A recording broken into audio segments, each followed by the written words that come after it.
असम में 9 अप्रैल को होने वाले विधानसभा चुनाव को लेकर राजनीतिक पार्टियों में अब सक्रियता देखी जा रही है। सत्ताधारी और विपक्षी पार्टियां 126 विधानसभा सीटों पर प्रचार कर रही है, तो वहीं दूसरी जानिब विश्वनाथ विधानसभा सीट पर भी प्रचार का माहौल बन गया है। इस बार झारखंड मुक्ति मोर्चा के सुप्रीमो और सीएम हेमंत सोरेन जेएमएम और जय भारत पार्टी के लिए प्रचार करते नजर आए। बीते दिन विश्वनाथ के धुली टी एस्टेट ग्राउंड में विधानसभा सीट से झारखंड मुक्ति मोर्चा और जय भारत पार्टी के जॉइंट कैंडिडेट के लिए उन्होंने प्रचार किया, जहां झामुमो और जय भारत पार्टी के चुनावी रैली में शामिल होते हुए सीएम हेमंत सोरेन ने सरकार पर मजदूरों के उनके हक से दूर रखने का इल्जाम लगाया। उन्होंने कहा कि असम के लोगों ने मुझे अपना प्यार, स्नेह और आशीर्वाद दिया है। मुझे उम्मीद है कि असम के लोग आने वाले विधानसभा चुनावों में हमारे उम्मीदवारों को वोट देंगे। सीएम हेमंत सोरेन ने विश्वनाथ विधानसभा सीट के लोगों को समझाया कि बीजेपी लंबे समय से चाय मजदूरों को वोट बैंक की तरह इस्तेमाल कर रही है।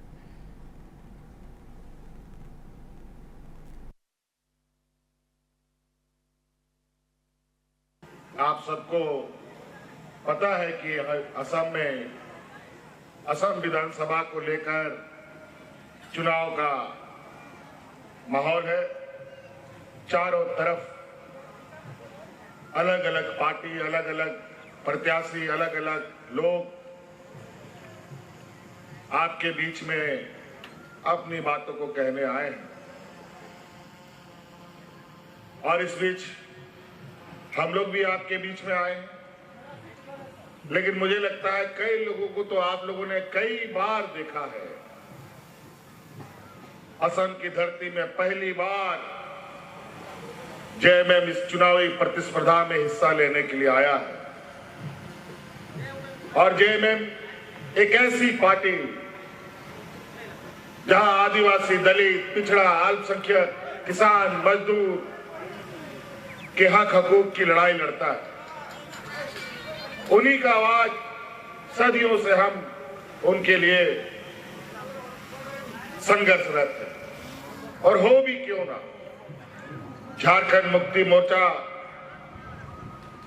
का जन्म ही हुआ है आदिवासी, दलित, पिछड़ा, अल्पसंख्यक लोगों के हाथों और आज इन्हीं गरीब गुरुआ लोगों के ताकत से हम लोग इस देश में एक अलग राज बनाया और इन्हीं गरीब गुरुआ लोगों की ताकत से आज उस राज को दिशा देने का भी काम जेएमएम पार्टी कर रही है। एक बार नहीं, दो बार इससे पहले भी छोटे मोटे समय में राज को दिशा देने का मौका हम लोगों को मिला था। अभी तो पूरी ताकत के साथ आदिवासी, दलित, अल्पसंख्यक, आज जितने भी किसान, मजदूर हैं, सब लोग एक साथ एक छत के नीचे रहते हैं और अपना हक अधिकार जिसके लिए उनका संघर्ष होता है, अब वो संघर्ष करने का जरूरत नहीं पड़ता। आज हक अधिकार उनके दरवाजे में पहुंचता है। तो वहीं आज सीएम हेमंत सोरेन असम के सोनारी विधानसभा भी पहुंचे, जहां उन्होंने जेएमएम उम्मीदवार के हक में रैली से खिताब किया। इस दौरान सीएम सोरेन ने कहा, असम की धरती पर उमड़ रहा जनसमर्थन बदलाव की स्पष्ट आहट। चाय बागानों से जुड़े शोषित, वंचित और आदिवासी समाज के साथ सालों से यहाँ पर नाइंसाफी हो रही है। अब इसे खत्म करने का वक्त आ चुका है। मेरे इन भाइयों बहनों का सम्मान, अधिकार और उचित मजदूरी सुनिश्चित करना हमारी प्राथमिकता है। ये लड़ाई सिर्फ चुनाव की नहीं बल्कि न्याय, पहचान और हक की है और तीर धनुष की ताकत के साथ हम इसे लेकर रहेंगे।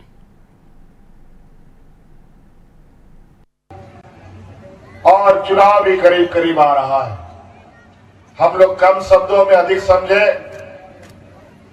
और थोड़ा समझदारी से भी हम लोग काम करें। आज आपके बीच बहुत सारे लोग, अलग अलग झंडा, अलग अलग बैनर, अलग अलग बात बोलने के लिए आपके बीच में आ रहा होगा। इस बीच हम लोग भी आपके बीच में आए हैं। जेएमएम, जय भारत पार्टी और नासा के लोग मिलकर आपके दरवाजे में हम लोग खड़े हैं और जैसे पहली बार असम की धरती पर राजनीतिक प्रतिस्पर्धा में हिस्सा ले रहा है। हम लोग वीर भूमि से आते हैं, झारखंड जिसको बोलते हैं, झारखंड वीरों की धरती, जहां भगवान बिरसा मुंडा, सिद्धू कान्हू, अनेक भगवान महापुरुषों ने जन्म लिया। विश्व गुरु शिबू सोरेन जी, हम लोग उनके सिपाही हैं। और जेएमएम पार्टी, इसका जन्म ही हुआ है आदिवासी, दलित, पिछड़ा, किसान, मजदूर, अल्पसंख्यकों के हक अधिकार की लड़ाई लड़ा। आज जैसे किसान, मजदूर, आदिवासियों का, दलितों का, पिछड़ों का ताकत से हम लोग अलग राज बनाया इस देश में।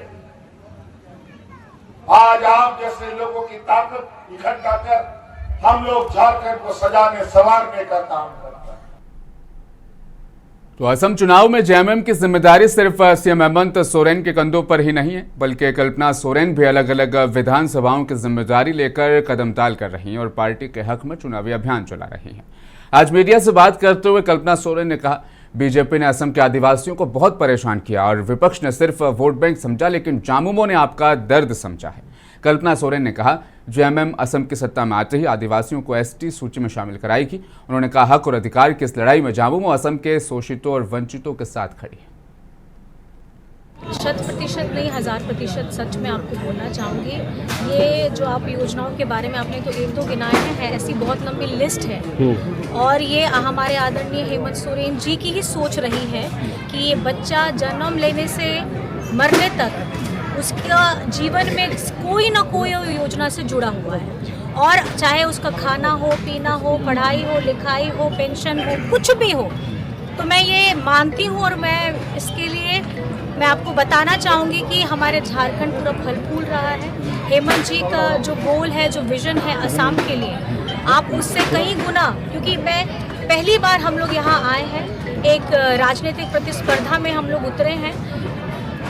मैं ये आप लोगों के माध्यम से असम की जनता को और ख़ास करके हमारे गरीब गुरबा मजदूर भाई बहनों को, वंचितों को, आदिवासियों को, अल्पसंख्यकों को मैं यही अपील करना चाहूँगी, आपने मौका हर किसी को दिया है, इस बार एक बार मौका जेएमएम जेवीपी को भी दे करके देखिए और ये मौका ज़रूर हमें मिलना चाहिए। क्योंकि भारत रत्न और पूर्व गृह मंत्री सरदार वल्लभ भाई पटेल की 150वीं जयंती के मौके पर बीते दिन रांची के आर्यभट्ट सभागार में एक कार्यक्रम आयोजित किया गया। सरदार पटेल स्मृति समिति की ओर से आयोजित इस कार्यक्रम में झारखंड के राज्यपाल संतोष कुमार गंगवार, बीजेपी के प्रदेश अध्यक्ष और राज्यसभा सांसद आदित्य साहू, पूर्व मंत्री और रांची से भाजपा विधायक सीपी सिंह, मेयर रोशनी खलको सहित कई गणमान्य लोग शामिल हुए।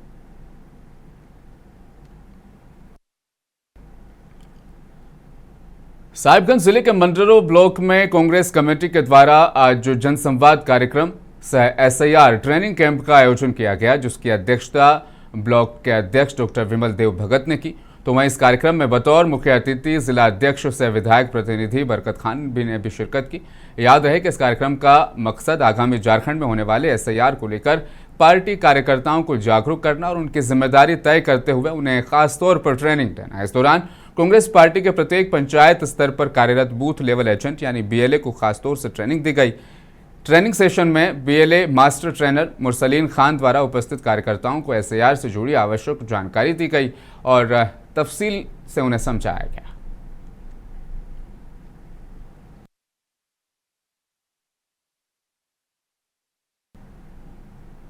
तस्वीरें दिखाएंगे मसलिया के झुलुआ गांव की, जहां पर 6 दिवसीय अनुष्ठान का समापन कुंज विलास के साथ संपन्न हो चुका है। इसके साथ ही नवशिव पार्वती मंदिर का भी प्राण प्रतिष्ठा यहां पर हुआ है।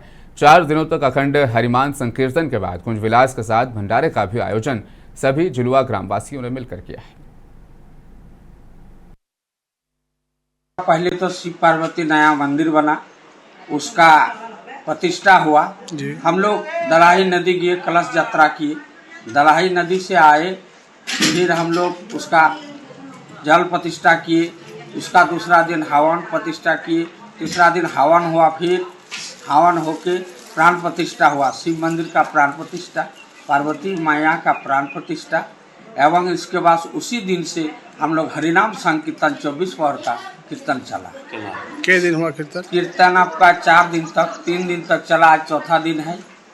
6 दिन का ये प्रोग्राम चला। उसमें सभी दिन सभी को प्रसादी का व्यवस्था था और सभी प्रसाद करते थे अपना ढंग से, शांतिपूर्वक भाव से, बहुत आनंद पूर्वक या शांतिपूर्वक हम लोग का 6 दिन का प्रोग्राम आज खत्म हुआ। आज धुलाट कीर्तन था, इसीलिए धुलाट कीर्तन में बहुत सारे बाहर से भी आए हुए हैं और बहुत शांतिपूर्वक पार हुआ। आपका नाम? नंदलाल दत्ता, ग्राम प्रधान। गढ़वा के ऊंचरी इलाके में अवैध बूचड़खानों के खिलाफ प्रशासन ने बड़ी कार्रवाई की। एसडीएम संजय कुमार और एसडीपीओ नीरज कुमार की क़यादत में पुलिस और अधिकारियों की टीम ने सर्च अभियान चलाया, जिसमें 3 शेड में चल रहे अवैध बूचड़खाने को पकड़ा गया। मौके पर प्रतिबंधित पशु अवशेष, चमड़ा और अन्य सामग्री भी बरामद हुई, जिससे गोकशी की तस्दीक यहां पर संशय में है। हालांकि प्रशासन ने तुरंत कार्रवाई करते हुए अवैध संरचना को जेसीबी से ध्वस्त कर दिया और अवशेषों को नियमानुसार निस्तारित किया। मामले में एफआईआर दर्ज करने के निर्देश दिए गए हैं और दोषियों पर कड़ी कानूनी कार्रवाई भी अब होगी।